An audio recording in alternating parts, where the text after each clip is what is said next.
चलिए जानते हैं झारखंड के 15 मुख्य फटाफट बड़ी खबरों को। न्यूज को कहां से देख रहे हैं कमेंट में जरूर लिखें और सब्सक्राइब करना न भूलें।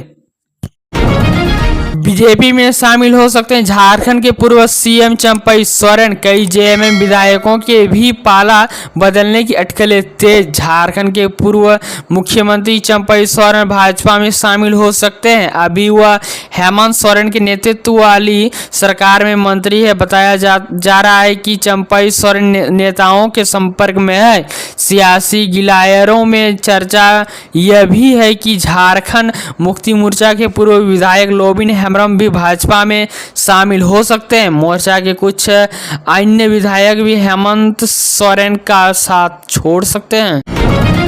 रक्षाबंधन पर झारखंड की महिलाओं को हेमंत सोरेन देंगे बड़ी सौगात। 18 अगस्त से खाते में खटाखट गिरेंगे रुपए। झारखंड की हेमंत सोरेन सरकार ने रक्षाबंधन से पहले महिलाओं को बड़ी सौगात देने की घोषणा की है। मुख्यमंत्री हेमंत सोरेन ने खुद कहा है कि रक्षाबंधन की पूर्व संध्या पर राज्य की बहनों के खाते में खटाखट रुपए आने लगेंगे। जी हां, झारखंड में महिलाओं को सशक्त बनाने के लिए शुरू की गई हेमंत सोरेन सरकार की झारखंड मुख्यमंत्री मैया सम्मान योजना के लिए महिलाएं 18 अगस्त 2024 तक आवेदन कर सकेगी। इसी दिन से चयनित लाभुकों के खाते में 1000 रुपए आने भी शुरू हो जाएंगे। खनन टैक्स पर केंद्र और माइनिंग कंपनियों को झटका। सुप्रीम कोर्ट के फैसले को सीएम हेमंत सोरेन ने बताया ऐतिहासिक। सुप्रीम कोर्ट के 9 जजों की संविधान पीठ ने बुधवार को कहा है कि खान एवं खनिज संपदा युक्त भूमि पर राज्यों को कर लगाने का अधिकार दिए जाने का 25 जुलाई का उसका फैसला पूर्णव्यापी प्रभाव से लागू होगा। संविधान पीठ के इस फैसले से जहां झारखंड, ओडिशा, पश्चिम बंगाल सहित खनिज संपदा से समृद्ध राज्यों के खजाने में हजारों करोड़ रुपए आएगा, वही देश में खनन के क्षेत्र की कंपनियों पर 1.5 से 2 लाख करोड़ रुपए तक का बोझ बढ़ेगा। सैनिकों, अग्निवीरों के आश्रितों को सरकारी नौकरी और विशेष अनुग्रह अनुदान सीएम हेमंत सोरेन ने दी मंजूरी। झारखंड के मुख्यमंत्री हेमंत सोरेन ने मिलिट्री ऑपरेशन के दौरान कर्तव्य निर्वहन करते हुए वीर गति प्राप्त करने वाले राज्य के सैनिक या अग्निवीर की पत्नी आश्रित को विशेष अनुग्रह अनुदान एवं अनुकंपा के आधार पर सरकारी नौकरी देने का प्रस्ताव को मंजूरी दे दी है। अब कैबिनेट से इसकी स्वीकृति ली जाएगी।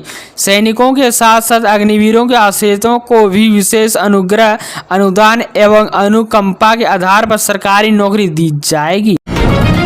दिल्ली से अलीगढ़ पहुंची वंदे भारत ट्रेन, ठहराव पर हुआ भव्य स्वागत, खुशी से झूमे यात्री। ट्रेन के अलीगढ़ पहुंचने पर सांसद सतीश गौतम संग स्थानीय यात्रियों के ढोल बैंडबाजों के बीच जोशीला स्वागत किया।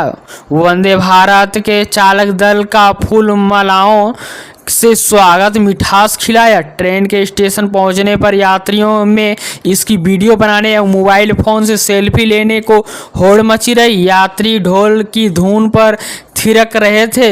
दिल्ली अयोध्या वंदे भारत एक्सप्रेस ट्रेन के अलीगढ़ रेलवे स्टेशन पर ठहराव को रेलवे बोर्ड ने मंजूरी दी है। अलीगढ़ रेलवे स्टेशन प्लेटफॉर्म 2 पर 16 अगस्त को ट्रेन का ठहराव हुआ। अब अलीगढ़ के यात्रियों की अयोध्या में भगवान श्री राम के दर्शन की मुराद पूरी हो सकेगी। अलीगढ़ में सुबह 7:30 बजे पहुंचेगी। ट्रेन का शुभारंभ सांसद सतीश कुमार व सांसद हाथरथ अनूप प्रधान ने हरी झंडी दिखाकर किया। उत्तर रेलवे में अप्रेंटिसशिप के 4096 पदों पर भर्ती का ऐलान। 10वीं एवं ITI उत्तीर्ण युवा कर सकेंगे अप्लाई। रेलवे में सरकारी नौकरी पाने का सपना देखने वाले युवाओं के लिए बेहतरीन मौका है। रेलवे रिक्रूटमेंट सेल यानी RRB रेलवे की ओर से ट्रेड अप्रेंटिसशिप के 4096 रिक्त पदों पर भर्ती के लिए नोटिफिकेशन जारी किया गया है। अधिसूचना जानकारी होने के साथ ही इस भर्ती के लिए आवेदन डिटेल्स का ऐलान भी कर दिया गया है। 10वीं एवं ITI उत्तीर्ण अभ्यर्थी इस भर्ती में भाग लेने के लिए 16 अगस्त 2024 से ऑनलाइन माध्यम से उत्तर रेलवे की ऑफिशियल वेबसाइट पर जाकर फॉर्म भर सकेंगे। आवेदन की लास्ट डेट 16 सितंबर तय की गई है। ठगी का शिकार हुआ लोगों के लिए साइबर हेल्पलाइन नंबर काफी मददगार हुआ साबित। पुलिस ने फ्रीज करवाए 15.77 करोड़ रुपए। राज्य में साइबर अपराध के विरुद्ध लगातार कार्रवाई जारी है। यह सक्रियता पिछले 2.5 साल से national cyber crime reporting portal के संबंध साइबर हेल्पलाइन नंबर 1930 बेहद कारगर साबित हुआ है। इस पर मार्च 2022 से अब तक की पुलिस ने 15 करोड़ 77 लाख रुपए फ्रीज करवाया है। इसी मिनी CID के अधीन संचालित साइबर अपराध थाना कर रहा है। पुलिस के अनुसार साइबर ठगी के शिकार लोगों के रुपए की वापसी भी जारी है। इस 2.5 साल की अवधि में सभी कानूनी प्रक्रियाओं की पूरा कर अब तक करीब 3 करोड़ रुपए साइबर ठगी के शिकार लोगों के वापस हो चुके हैं। अन्य की वापसी प्रक्रिया भी चल रही है। एक्साइज कांस्टेबल प्रतियोगिता परीक्षा एडमिट कार्ड जारी। झारखंड कर्मचारी चयन आयोग के द्वारा 22 अगस्त से 4 सितंबर 2024 के बीच आयोजित हो रहे झारखंड एक्साइज कांस्टेबल प्रतियोगिता परीक्षा के लिए फिजिकल एफिशिएंसी टेस्ट PET के लिए एडमिट कार्ड जारी कर दिया गया है। इस भर्ती अभियान के माध्यम से आयोग कुल 583 रिक्त एक्साइज कांस्टेबल पदों पर बहाली करेगा। उम्मीदवार Jharkhand excise constable admit card आधिकारिक वेबसाइट jssc.nic.in के माध्यम से डाउनलोड कर सकते हैं। झारखंड परीक्षा के दिन PET एडमिट कार्ड के साथ एक वैलिड फोटो ID का ले जाना अनिवार्य है। इलेक्शन कमीशन महाराष्ट्र और झारखंड में चुनाव की घोषणा बाद में होगी। इलेक्शन कमीशन ने हरियाणा और जम्मू कश्मीर के विधानसभा चुनाव की घोषणा शुक्रवार को कर दिया। हरियाणा में 1 अक्टूबर को सभी 90 सीटों पर मतदान होगी। वहीं जम्मू कश्मीर में 3 चरण में 18 सितंबर से 1 अक्टूबर के बीच चुनाव होगा। मतगणना 4 अक्टूबर को होगी। पिछले साल हरियाणा विधानसभा चुनाव के साथ ही महाराष्ट्र के विधानसभा चुनाव हुए थे। इस साल नवंबर तक झारखंड में भी विधानसभा चुनाव होना है। झारखंड और महाराष्ट्र में विधानसभा चुनाव को लेकर पूछे गए सवाल के जवाब में मुख्य चुनाव आयुक्त राजीव कुमार ने कहा है कि इस साल जम्मू कश्मीर में चुनाव हो रहा है। सुरक्षा बलों की जरूरत को देखते हुए 2 राज्यों के चुनाव एक साथ कराए जा रहे हैं। महाराष्ट्र और झारखंड के चुनाव की घोषणा बाद में की जाएगी। झारखंड से चलने वाली ये ट्रेन आज से रहेगी रद्द। टाटानगर से आने जाने यात्री होंगे अधिक प्रभावित। अगर आप झारखंड के निवासी हैं और 17 अगस्त से 28 सितंबर के बीच ट्रेन से सफ़र करने की सोच रहे हैं तो आपको अपने के लिए वैकल्पिक व्यवस्था देख लेनी चाहिए, क्योंकि दक्षिण पूर्व रेलवे ने 18 ट्रेनों का परिचालन रद्द कर दिया है। दरअसल वजह है कि इस अवधि में चक्रधरपुर रेल मंडल में विकास कार्य चलेगा। टाटानगर से चलने वाली यात्रियों पर इसका सबसे अधिक प्रभाव पड़ेगा। रद्द किए गए ज़्यादातर ट्रेन यहीं से चलेगी। हालांकि इस बीच रेलवे ने एक अच्छी खबर भी दी है। दरअसल टाटा से जयनगर तक साप्ताहिक ट्रेन चलने का निर्णय लिया गया है, जो आज से ही चलेगी। जमशेदपुर की पूर्व सांसद की बेटी का दिल्ली में निधन। CM हेमंत सोरेन ने दी श्रद्धांजलि। जमशेदपुर की पूर्व सांसद सुमन महतो की बेटी अंकिता महतो का दिल्ली में निधन हो गया। शव रांची लाया गया। एयरपोर्ट पर मुख्यमंत्री हेमंत सोरेन ने शोक संतप्त परिवार को सांत्वना दी। हेमंत सोरेन और उनकी पत्नी कल्पना सोरेन ने दिवंगत आत्मा को शांति और शोक संतप्त परिजनों को इस दुख की इस घड़ी में शक्ति प्रदान करने के लिए ईश्वर से कामना की।